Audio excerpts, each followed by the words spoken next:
Kim Pan-gon akui timnas jadi negara terkuat di Asia Tenggara. 3 titik lemah timnas wajib dibenahi jelang babak ketiga. Ketum PSSI langsung panggil STY demi persiapan maksimal. Jadi, simak terus berita Timnas PES selengkapnya.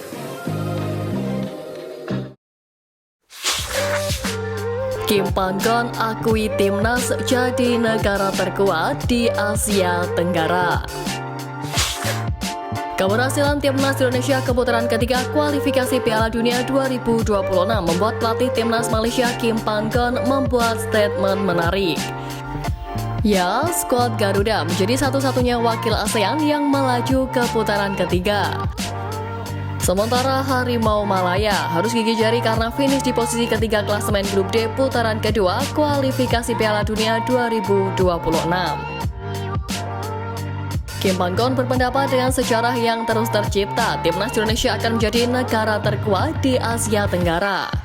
Walau begitu, kompatriot Sintayong ini juga mengingatkan Malaysia untuk tidak mau kalah dengan prestasi negara tetangganya ini. Menurut saya, Indonesia akan segera menjadi tim terdepan. Mereka telah berupaya keras, namun bagi Malaysia, kami harus terus memberikan tantangan.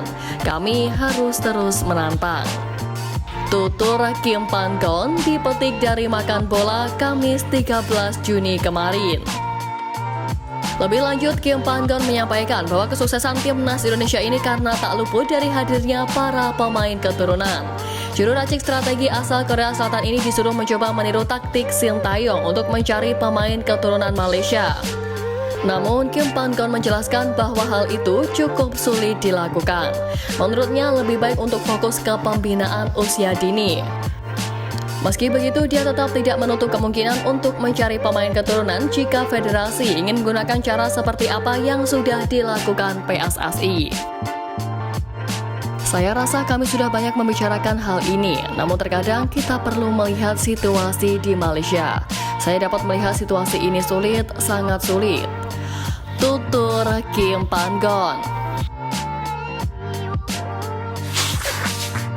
3 titik lemah timnas wajib dibenahi jelang babak ketiga. Timnas Indonesia akan bersaing dengan 17 negara lain yang bakal dibagi ke dalam 3 grup untuk mengunci tiket ke Piala Dunia 2026. Skuad Garuda dinilai wajib untuk menambal beberapa kelemahan mereka yang terekspos sepanjang memainkan 6 laga putaran kedua. Ya, 3 titik lemah tim Merah Putih wajib diperbaiki sebelum tampil di putaran ketiga kualifikasi Piala Dunia 2026. Pertama, posisi bek kanan. Sisi kanan pertahanan timnas Indonesia kurang kuat dibanding sisi kiri yang dipenuhi opsi pemain berkualitas. Di sisi kiri terdapat Justin Hubner, Nathan Chow, Pratama Arhan, Stein Patinama hingga Kelvin Verdong yang memberikan pilihan melimpah sebagai starter. Namun di sisi kanan, Sintayong harus berpikir keras untuk mencari kombinasi yang pas. Tercatat hanya Asnawi Mangkualam dan Sandy Walsh yang konsisten bersaing di pos tersebut. Kekurangan ini menjadi perhatian serius bagi pendukung timnas Indonesia dan PSSI untuk segera mengatasi kebutuhan akan bek kanan yang berkualitas. Kedua, posisi penyerang.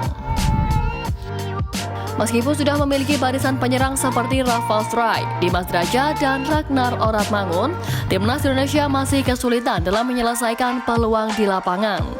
Pada pertandingan melawan Irak dan Filipina, striker-striker tersebut gagal memanfaatkan peluang yang ada, yang membuat Sintayong merasa kecewa dan berjanji akan melakukan evaluasi.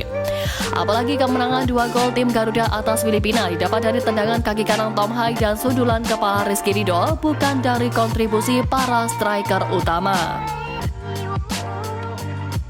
Ketiga, posisi kiper.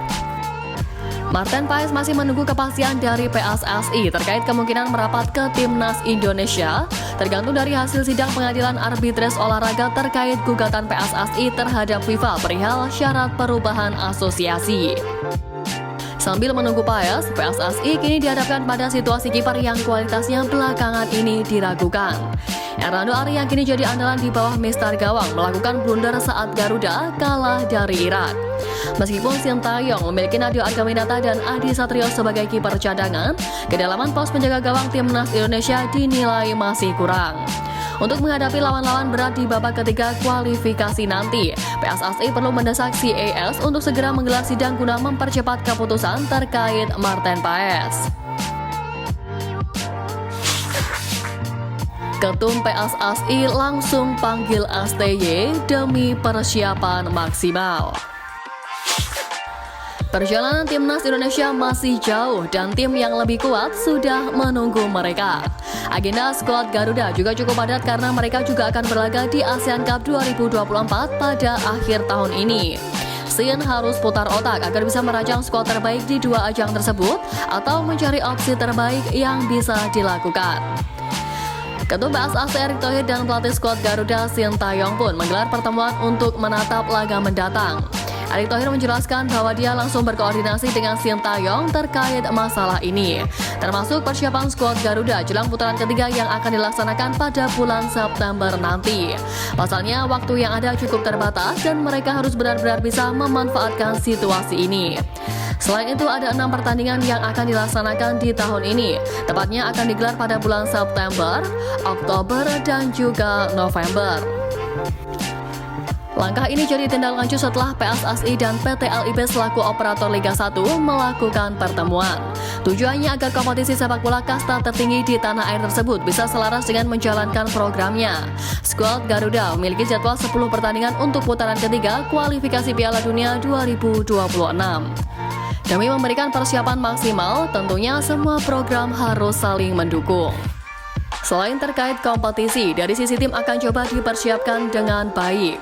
Ketua PSSI juga sudah menjanjikan ada 3 pemain dari Timnas Indonesia U20 yang akan promosi ke Timnas Senior. Sementara itu, James Revan dan Marten Paes juga diharapkan bisa segera tersedia untuk Timnas.